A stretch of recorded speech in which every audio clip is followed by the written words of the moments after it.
एक बीघा जमीन में कितने गज होते हैं?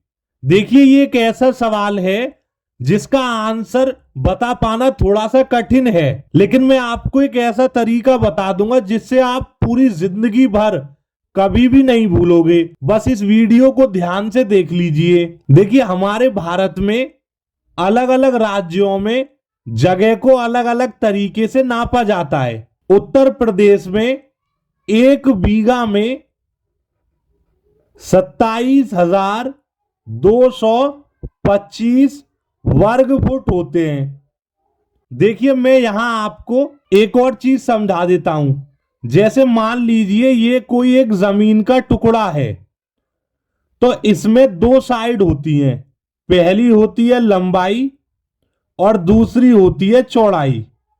तो जब भी जमीन का क्षेत्रफल निकालते हैं तो लंबाई भी मान लीजिए फुट में है और चौड़ाई भी फुट में है। तो जब लंबाई और चौड़ाई का गुणा करेंगे तो ये जो फुट और फुट दो बार दिख रहा है ना, तो इसे गणित में फुट के ऊपर 2 की घात लगाकर लिखेंगे और हिंदी में इसे कहेंगे वर्ग फुट। तो जब भी कोई जमीन अगर तुम्हें वर्ग फुट में दी गई है तो उसका मतलब है तुम्हें 2 बार गुणा करना पड़ेगा। कैसे गुणा करेंगे, ध्यान से देखिए। देखिए, एक गज में 3 फुट होते हैं, लेकिन जो बीघा की जमीन दी गई है वो वर्ग फुट में दी गई है, तो हमें एक गज को वर्ग फुट में बनाना पड़ेगा। तो 3 का गुणा 3 में करेंगे तो हमारे पास 9 आएगा और तुरंत ये वर्ग फुट बन जाएगा।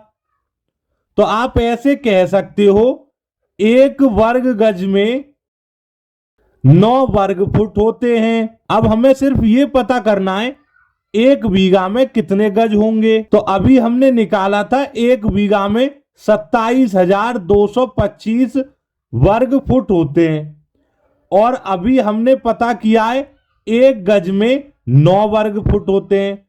तो 27,225 वर्ग फुट में 9 वर्ग फुट से भाग करेंगे। 9 का पहाड़ा अगर 3 बार पढ़ेंगे तो 9 तिया 27 होता है। ये पूरा कट गया।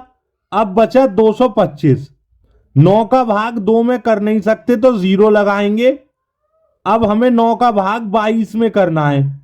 9 दूनी 18, 22 में से 18 गया, 4 बचा, इधर लगा देंगे 45 हो जाएगा। 9 का भाग 45 में करेंगे, 9 पंजे 45 होता, 5 आ जाएगा। और आप देख लीजिए एक बीघा में 3025 गज होते हैं, या फिर आप ऐसे कह लो एक बीघा में 27,225 वर्ग फुट होते हैं। ये वीडियो आपको कैसा लगा कमेंट करके जरूर बताइए। धन्यवाद।